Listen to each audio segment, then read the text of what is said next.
Chiara Ferragni, Matteo, parlaci di Chiara Ferragni. Il discorso di Chiara Ferragni è: avete rotto le scatole. Sì, vi parlo del discorso di Chiara Ferragni e in generale di Chiara Ferragni al festival, quindi se non vi interessa nessun problema. Ma vi parlo del femminile alchemico di Chiara Ferragni, dell'Afrodite che abbiamo visto sul palco. Vi parlo di quella Chiara Ferragni che ha fatto tutto giusto, perché una sola cosa avrebbe potuto fare per sbagliare ed era non essere Chiara Ferragni, ma Chiara Ferragni lo sa, ci ha suonato come uno strumento musicale, perché è incredibilmente brava in quello che fa. È ego riferita? Sì. No, perché non è piaciuta a tutti? Sì, esattamente. Perché sa come funziona il suo pubblico e il pubblico in generale. E poi vi spiego perché. Io mi chiamo Matteo Flora, faccio questo lavoro, comunicare per lavoro, lo insegno in università e questo è Ciao Internet.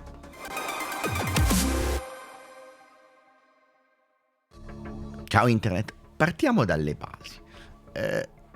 Chiara Ferragni era al Festival di Sanremo, ma perché? Dobbiamo partire da qual era il suo compito. A che compito avrebbe dovuto assolvere nelle idee di chi ha creato il tutto? E il suo compito non era la bella statuina. Il suo compito era un filo più complesso, ma partiamo dall'inizio. Per capire qual era il suo compito dobbiamo capire qual era il suo personaggio, il personaggio che doveva incarnare salendo su quel palco. Di sicuro non era la paladina di una causa, nemmeno quello del femminismo. Ha troppo brand personale per essere paladina di qualcosa. Avrei preso qualcuno che arriva da un NGO, qualcuno che arriva da un'associazione, qualcuno con un brand personale molto meno forte. Perché? Perché in quel modo avrei fatto uscire l'argomento e un po' meno avrei fatto uscire la persona. Volete un esempio bellissimo di questa cosa? Un esempio bellissimo è stato vedere sul palco un'amica, Pega Moshimpur, che ha parlato di Iran. Ne parla da tanto, è una delle persone che ne parla di più, ma così poco brand personale, ed è un vantaggio, che hanno dovuto affiancarle Drusilla per avere sia il personaggio che la storia e la causa, che è giusto così.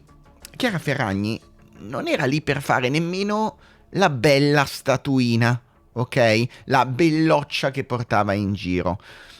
Premesso, io l'ho sempre trovata bellissima, ok? Quindi non ho problemi a dire che per me è bellissima, per me, per come penso io, ha un fisico pazzesco, eccetera, eccetera. Ma se devo pensare alle bellissime da chiamare in prima serata, non è nemmeno, credo, nelle prime 10, ok? Ma non serviva la bellezza nel suo personaggio, ok? Anche se il fatto che sia molto bella non è disprezzabile, per la carità del cielo, sempre il solito privilegio della bellezza. Non è indispensabile, ma se posso averlo anche quello, ci sta.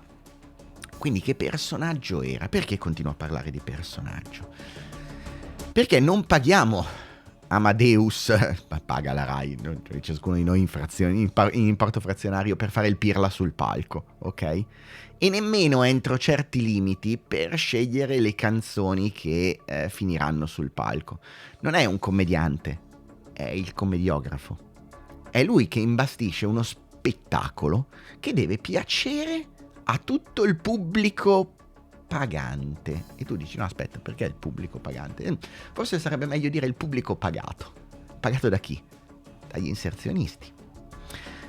Amadeus è lì per apparecchiare un festival che piaccia agli inserzionisti.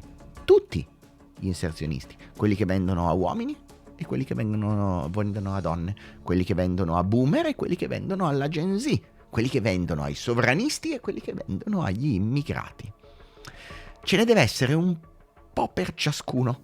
E potremmo scrivere in realtà la mappa del copione di tutte le giornate di Sanremo, guardando come sono stati distribuiti gli spazi pubblicitari a quale inserzionista pubblicitario. Lì ciascuna persona racconta una storia per poter proporre un inserzionista alla manifestazione, al momento, alla serata, a una parte di tutto questo.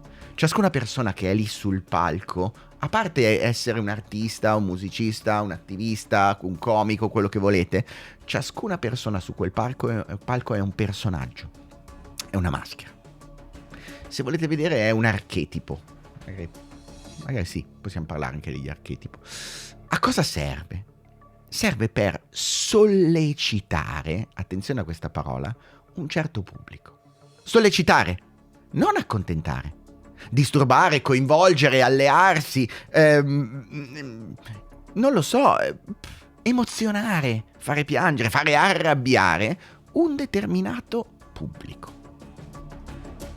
Non convincerlo, non accontentarlo e basta. Sarebbe troppo poco. E i personaggi che avete visto passare sono niente di più che i 7 archetipi junghiani. Ok? Niente di più. Il saggio Benigni che arriva e che parla, l'innocente Morandi che spazza in giro, l'esploratore, il governante, Mattarella che si mette a fare i selfie, il creatore, il custode delle i ricchi e poveri e il Pooh, i custodi delle tradizioni, il mago, l'eroe, il fuorilegge Blanco che rompe tutto in giro, l'amante, il buffone Fiorello che fa le battute avanti e indietro, l'orfano Grignani. Ognuno ha il suo compito. Non deve affascinare o convincere il pubblico, mai. Deve semplicemente attivarli. Vuoi occhi che guardino, persone che commentino, indignate, non indignate, emozionate, meravigliate, tristi, arrabbiate, deluse. Non importa. Tu vendi spazi pubblicitari e attenzione, non vendi belle emozioni, positività, la voglia di crescere, il futuro meraviglioso, il futuro terribile, non vendi nient'altro che attenzione e spazio pubblicitari. Punto. Devi essere rilevante e in questo Amadeus è bravissimo. La rilevanza del Festival di Sanremo su n.000 tematiche della direzione di Amadeus è incrementata esponenzialmente, tant'è che il giro d'affari si è alzato in maniera considerevole, che è l'unico motivo per cui si fa il Festival di Sanremo. Ok? Possiamo metterci dentro che in più è una bellissima manifestazione dell'orgoglio italiano, è l'occasione per parlare di certe tematiche, è l'occasione. Il Festival di Sanremo è un carrozzone con spazi pubblicitari che vende attenzione e rilevanza mediatica da associare a uno o più brand. E Chiara Ferragni in questo è perfetta. Qual era il personaggio di Chiara Ferragni?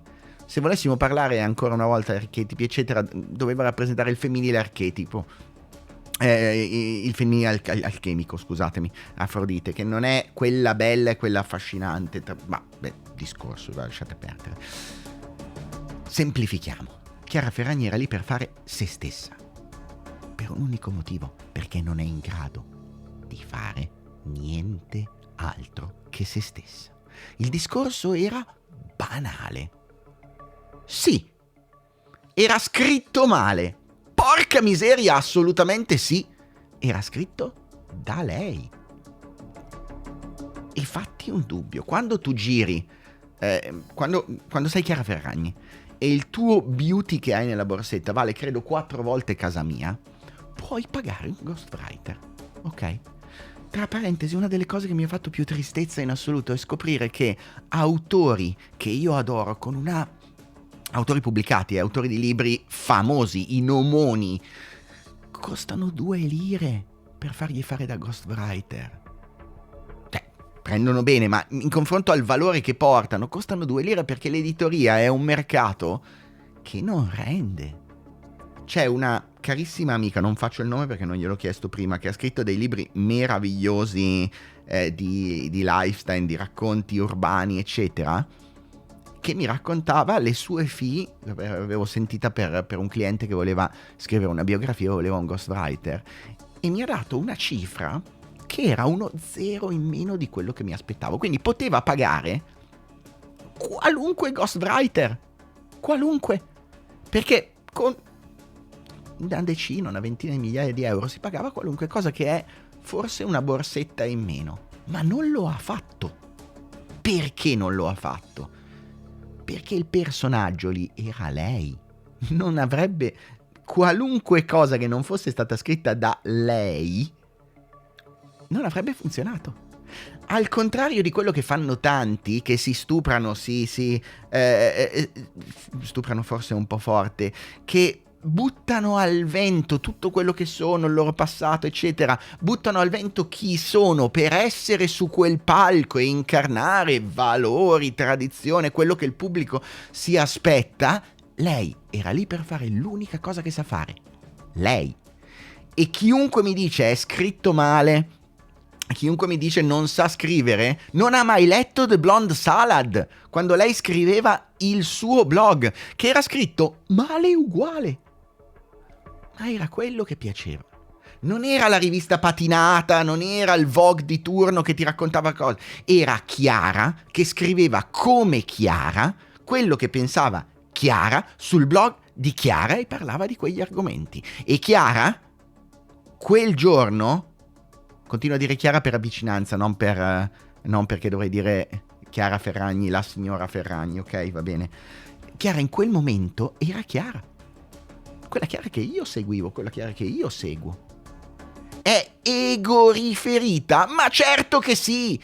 Chiara Ferragni non fa nient'altro che urlare ai 420 io. Chiara Ferragni racconta una storia e una sola, la sua. Non ne ha altre. Ma come lei, tutti i fottuti manager.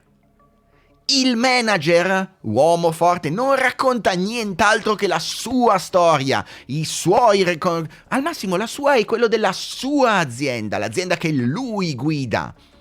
Ogni manager da Cucinelli in giù racconta la sua storia. Ogni manager è egoriferito perché ha una sola storia da raccontare. In mezzo a questa storia ci sono le altre storie, che sono in realtà niente di più che corollari della storia principale, in cui Chiara incontra il Covid e fa l'ospedale. Chiara incontra il Festival di Sanremo e racconta la sua storia in quel modo.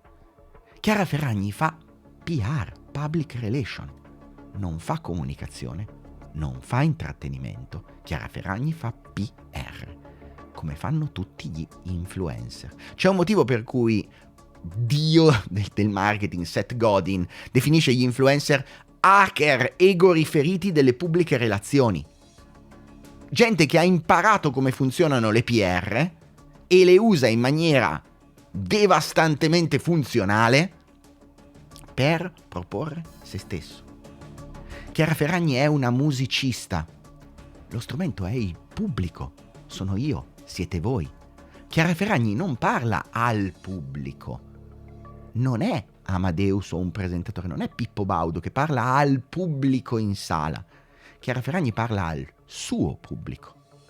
Chiara Ferragni non ha parlato a Sanremo, alle persone di Sanremo. Chiara Ferragni ha parlato al suo pubblico dal palco di Sanremo. Chiara Ferragni non è andata a Sanremo, ha concesso parte del suo spazio mediatico a Sanremo. È Sanremo che è andato a casa di Chiara Ferragni, che piaccia o meno.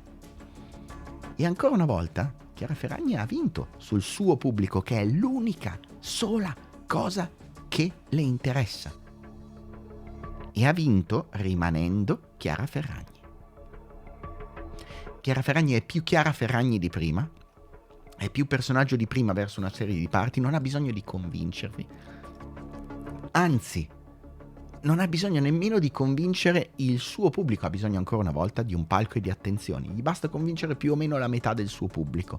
Gli altri non sono convinti, ma la seguiranno comunque e anzi generano engagement, generano awareness, generano visibilità e attenzione, contestandola o non contestandola. Nello stesso modo in cui si veste con i completini iper sexy, non sapendo che verrà criticata, ma certo che lo sa. È esattamente quello che vuole. E ancora una volta, alla fine di tutta questa storia, quelli che vedete in televisione, quelli che vedete raccontare, sono tutti personaggi alchemici, personaggi junghiani, fa parte tutto di una lunga, lunga storia. Lei era un personaggio che ha interpretato magistralmente, e di cui è uscita secondo me assolutamente vincitrice. Ma queste sono le mie impressioni, me le avete chieste e io ve le ho dato. Potrebbero essere, e probabilmente lo sono, totalmente sbagliate, o parzialmente giuste, o parzialmente sbagliate, parzialmente giuste, probabilmente ancora quello. Se vi piace raccontare di queste cose e se avete imparato magari qualcosa, potete iscrivervi, potete parlare nel gruppo Telegram in cui discutiamo tanto di queste cose e di tante altre. Sono arrivate più di 1000 persone nel gruppo dei fan, è fantastico. Poi c'è anche il canale se volete. E come sempre, anche questa volta, buon weekend. Grazie mille per avermi ascoltato ed estate parati.